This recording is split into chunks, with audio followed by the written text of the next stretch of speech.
मदनलाल पटेल है। सूरत उधना 164 विधानसभा से बिलोंग करता हूँ। चुनाव के मुद्दे क्या क्या हैं? विकास का जो मुद्दा है वही हमारा चुनावी मुद्दा है। हर चुनावी मुद्दा जो होते हैं उसमें विकास का मुद्दा बहुत मायने रखता है। जो भारतीय जनता पार्टी ने पिछले 27 सालों में गुजरात का विकास किया है, सूरत का विकास किया है, गुजरात को एक मॉडल के तौर पे आगे किया है और सूरत को एक औद्योगिक हब बनाया है।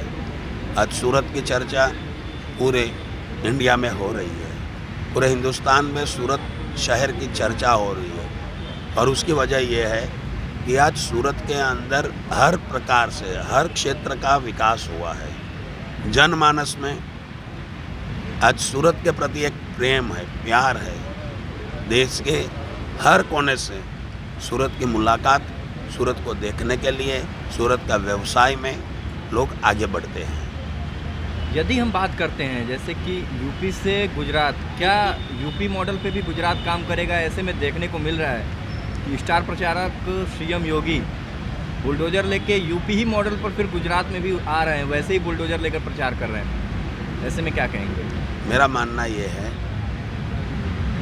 कि गुजरात का विकास नरेंद्र भाई ने 2002 से अपने संभाली थी गुजरात की, तब से गुजरात का विकास अविरतपण चालू है। वैसे तो 27 साल हो गए, 95 से हमारा गुजरात में भारतीय जनता पार्टी का शासन है और भारतीय जनता पार्टी का शासन होने के बावजूद इसमें भारतीय जनता पार्टी ने पूरे प्रदेश का एक विकास का, प्रदेश को विकास का मॉडल बनाने की एक सोच लेके आगे बढ़ी है और उसमें नरेंद्र भाई मोदी साहब ने, जो हमारे अभी प्रधानमंत्री है, उसकी जो सोच, उसका जो विजन है, उस विजन के रहते हुए उसने गुजरात को एक देश का एक सर्वोच्च मॉडल बना दिया है।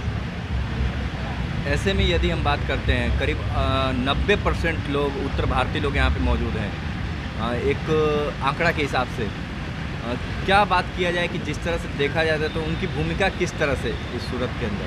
90% आपकी बात आपने जो कही, हमारे 164 उधना विधानसभा में उत्तर भारतीय है, 90% नहीं है।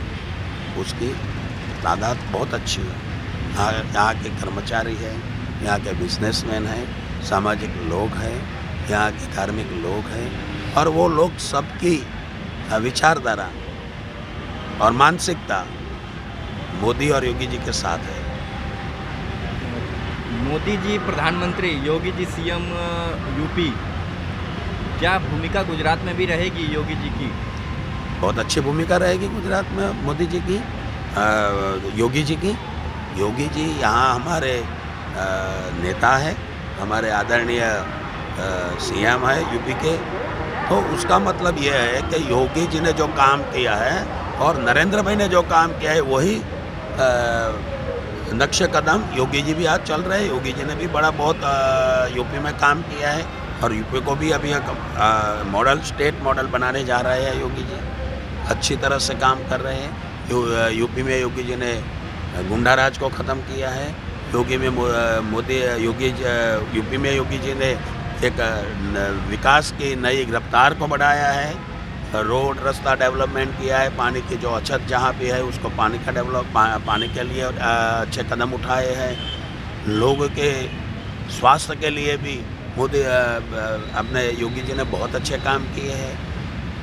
कुल मिला के यूपी का विकास अभी पिछले 5-6 साल से बहुत अच्छे तरीके से बहुत आगे चल रहा है, बहुत अच्छे वेग से चल रहा है और आने वाले समय में यूपी का विकास बहुत अच्छी तरह से, बहुत ज़ोर शोर से होने वाला है और यूपी भी एक मॉडल स्टेट बनने वाला है। ऐसे में स्मार्ट सिटी के तौर पर सूरत को जाना जाता है। उधना विधानसभा बहुत ही बेहतर विधानसभा में आता है। बात करते हैं जिस तरह से देखा जाए तो यूपी से गुजरात, ऐसे में किस मॉडल पे काम करेंगे गुजरात जब फिर से एक बार विधानसभा में आप आते हैं?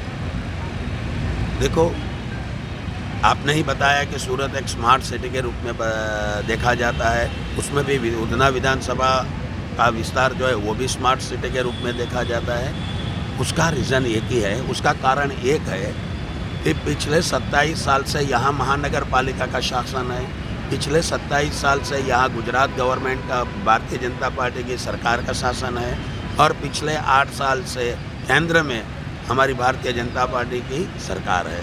वो तीनों ट्रिपल इंजन की सरकार जो है उसमें पिछले 27 सालों से महानगर पालिका में रहते हुए भारतीय जनता पार्टी के शासन में बहुत विकास हुआ है, अनगिनत विकास हुआ है। शिक्षण क्षेत्र का विकास हुआ है, मेडिकल क्षेत्र का विकास हुआ है, रोड रास्ता डेवलपमेंट का विकास हुआ है, प्राथमिक सुविधा जो भी है उसका विकास हुआ है, हर क्षेत्र में हमारा विकास हुआ है। और इसीलिए आज सूरत, गुजरात में भी सूरत नंबर 1 है। सबसे पहले हम बात करते हैं, देश में बहुत बड़ा मुद्दा है बेरोजगारी और महंगाई, इसको कैसे दूर कर पाएंगे? लोगों का कहना है, लोगों का मानना है, कांग्रेस का मानना है, यूपीए सरकार के अंदर मैं आपको दावे के साथ कहता हूँ कि यूपीए सरकार के 10 साल जो हुए थे उसमें हमारे भारतवर्ष में, भारत के अलग अलग राज्यों में बाहर से कोई इन्वेस्टमेंट नहीं आया था और उसकी वजह से यहाँ कोई नए बड़े रोजगार स्थापित नहीं हुए। पिछले 8 साल का आप रिकॉर्ड देख लीजिए कि गुजरात में, यूपी में, राजस्थान में, छत्तीसगढ़ में, मध्य प्रदेश में, केरला, बंगाल में आदि हर राज्य में बाहर का निवेश हुआ है। और उसमें हमारे गुजरात की बात करता हूँ तो गुजरात में बहुत बड़ी ऐसे कंपनियाँ आई है, बहुत बड़ी इंडस्ट्री बनी है। हमारा हजीरा बेल्ट आप देख लीजिए, हजीरा बेल्ट आज एशिया का सबसे बड़ा औद्योगिक बेल्ट हो गया है।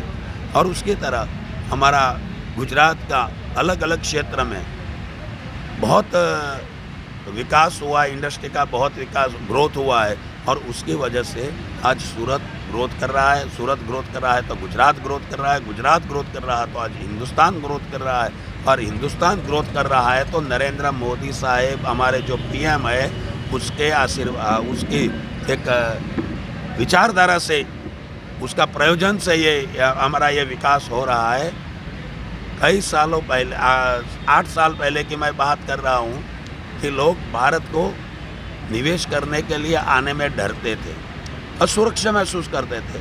आज विश्व के कई देश ऐसे हैं जो लाइन में खड़े हैं हमारे देश में निवेश करने के लिए, क्योंकि सुरक्षा महसूस होती है। और इसीलिए हमारे गुजरात में, हमारे भारत के अन्य कोने में आज निवेश करने के लिए कोई डरता नहीं है। और वही तो है भारत का एक सर्वश्रेष्ठ हमारा विकास। नरेंद्र मोदी जी ने जो विकास की गाथा को आगे बढ़ाया है, विकास का विचार जो आगे बढ़ाया है, तो उसके लिए और उसी को लेके पूरा भारत देश का पूरा मतदाता आज खुश है। और हमें इसीलिए 164 उधना विधानसभा में हमें ज़्यादा मेहनत नहीं करनी पड़ती है, मोदी जी के नाम से हमें मत मिलते हैं। क्या कहेंगे अपने विधानसभा वासियों से, उधना के 164 विधानसभा? मैं अपने मतदार भाइयों को ऐसा एक ही बात कहूँगा कि आपका मत भारतीय जनता पार्टी के कमल को मिलने वाले हैं। ये मुझे आपका आशीर्वाद मिल गया है। हर क्षेत्र में मैं जाता हूँ, घर घर में जाता हूँ, आपका आशीर्वाद मुझे मिलता है, आपका आशीर्वाद मैंने पाया है। लेकिन आपसे विनती यही करता हूँ कि 1 तारीख को, 1 बार 2022 को, जिस दिन आपका वोटिंग का समय होगा सुबह 8 बजे से शाम को 5 बजे तक, तो आपको, हमारी माताओं बहनों को, नए जो मतदार हुए हमारे युवाओं को, हमारे वडीलों बुजुर्गों को एक ही विनती करूंगा कि उसी दिन आप अपने घर पे मत रहिए, अपने धंधे का, बिजनेस का, अपने घर से थोड़ा वक्त निकालिए और अपना एक कीमती और पवित्र जो मतदान है वो करिए। और हमारी भारतीय जनता पार्टी का जो प्रत्याशी है मनु भाई पटेल, वो आपसे विनती करता है उसको भारी मतों से आप विजय बनाइए। धन्यवाद।